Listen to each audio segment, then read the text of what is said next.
Welcome to Sinister Heroes. I'm your host, Danny Iniquitous. Thank you for tuning in. If you're new to the channel, this is a channel about Dungeons and Dragons where we try to take a darker spin on some of the concepts that we have and go through characters and really ideas behind who a character is and build up that roleplay potential.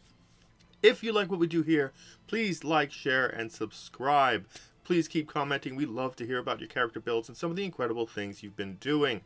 Without further preamble, let's jump right into this week's video, the Light Domain Cleric.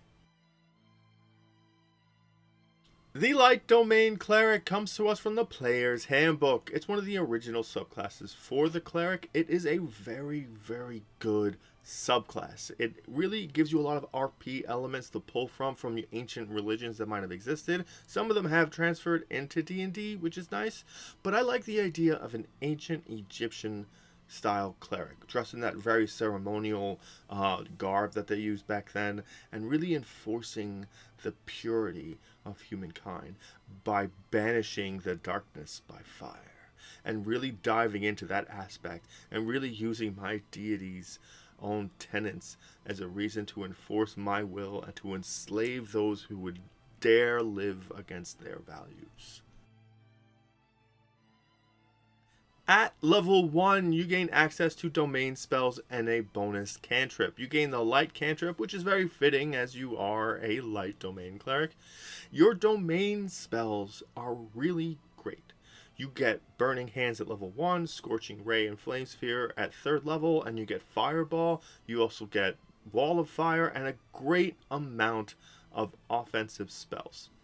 This is awesome because it compensates what spells you need, and you can focus on gaining more utility and other spells you might think are important, and focus mainly on interesting spells that the cleric really never gets to use, and your channeling spells really work out because you can use these as your offensive ones. It's a great setup, and it really encourages this wonderful balance, being able to use Radiance on one hand and Fire to purge what you think is vile from this earth.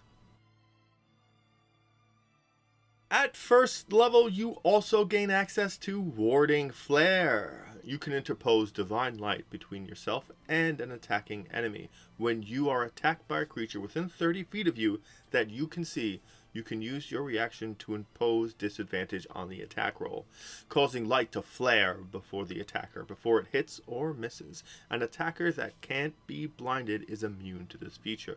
You can use this feature a number of times equal to your wisdom modifier, and you regain all expended uses when you finish a long rest. I like this ability. I like that it gives me this reason to be confident. It gives me this reason to be, yeah, I might have a little bit of an issue getting up front and fighting something, but I'm a cleric, and I am the emissary of my deity. I follow the great gold mask from Elden Ring, and he wishes that I go up front and I massacre everything in sight. I love that idea. It gives me confidence. It gives me reason to be in some place I don't belong, which is fun for me. I like that concept. And you get to use it a number of times equal to your wisdom modifier. Enjoy using that, because even saving yourself from being hit once when you're channeling something is worth it. Sometimes you'll be fine and they'll miss out and you feel like you wasted it, but understand you never waste this. It is something you have to use before you know if it hits or misses, and with this ability, you're better safe than sorry. At 2nd level, you gain access to your channel divinity, Radiance of the Dawn. You can use your channel divinity to harness sunlight, banishing darkness and dealing radiant damage to your foes.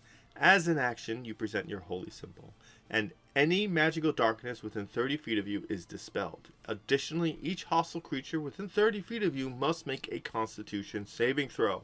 A creature takes radiant damage equal to 2d10 plus your cleric level on a failed saving throw, and half as much damage on a successful one.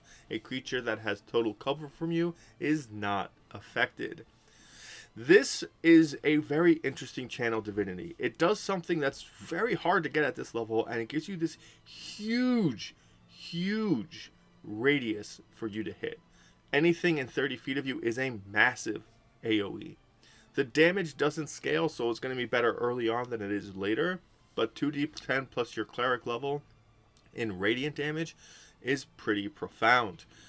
Considering a lot of things don't have resistance to radiant damage, this will do pretty decently whenever you need to. It's a great way to step away from having to deal with just using your channel divinity for turn undead. Later on, higher levels, if you're fighting a lot of undead, I can see swapping this out just for a turn undead because it's going to be more beneficial in that particular scenario. But if you're not, radiant damage is a great thing to fall back on, and it will save you at least a spell slot of doing something else. At 6th level, you gain access to improved Flare. You can use your warding Flare feature when a creature that you see within 30 feet of you attacks a creature other than you.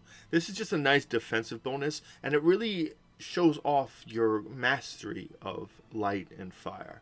And it really gives you this reason to just kind of throw it to the side and protect someone. Maybe you feel someone's important, or maybe you just want to bestow your strength and feel like you blessed someone with your intervention. At 8th level, you gain access to potent spellcasting. You can add your wisdom modifier to the damage you deal with any cleric cantrip. I love this idea of being in melee combat and not using weapons and using magic. You're a melee capable character. You have medium armor, you have shields as a base cleric. You can attach your holy symbol to your shield, which is something I don't think a lot of people really know unless they've actually read the handbook. But you can, and now you have a free hand to cast all your spells. You have warding flare in case you don't want to get hit. You really want to challenge who you are. Get nasty with something. Stay in front. Use Sacred Flame. If you can get a melee flame cantrip, do that. Depending on how you are with your dexterity, maybe you pick up a dagger and you use Green Flame Blade. Something like that. Something to empower who you are and really challenge your ability and really challenge the concept of your character. I've mentioned being that ancient Egyptian styled garbed cleric, being in melee combat with a shield and just purging with fire and radiance all around them. I love that concept. I love it because it builds this confidence in their own power and the power of their deity, and it really enforces this greatness, this unnecessarily narcissistic belief of how powerful you are. The final light domain cleric ability you get is Corona of Light. You can use your action to activate an aura of sunlight that lasts for a minute or until you dismiss it using another action. You emit bright light in a 60-foot radius and dim light 30 feet beyond that.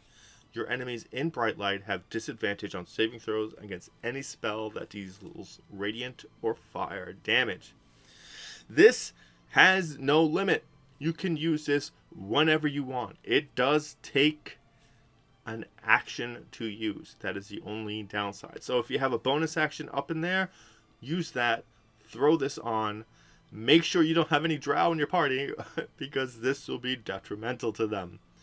But understand what this does. Everything has disadvantage on saving throws against your spells. Almost everything you're doing offensively is going to be radiant or fire because your character is kind of built that way with this subclass. It is incredible to have this and to have it work in such a way that makes your spells go that much farther. Extra magical resistance doesn't matter. It's now just a straight roll for you. At 17th level, that makes a big difference because almost everything has advantage on saving throws. So this gives you a better chance of hitting full damage for your spells and anything that you might need necessarily to benefit other people.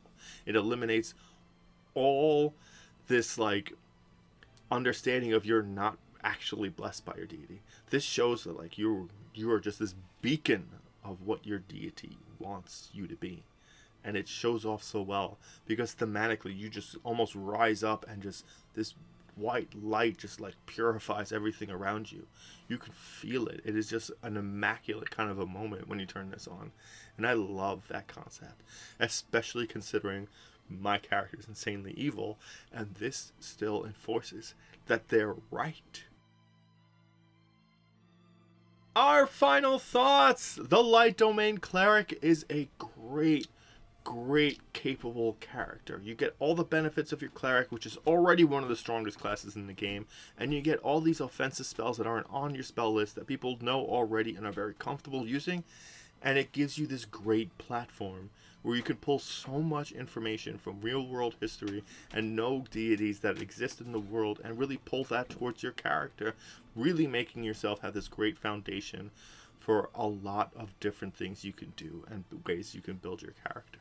You can make a variety of different things. It's all beneficial, and you're a cleric, and you feel this kinship towards light and fire, and it works so well to who you are, and it just altogether just culminates very nicely.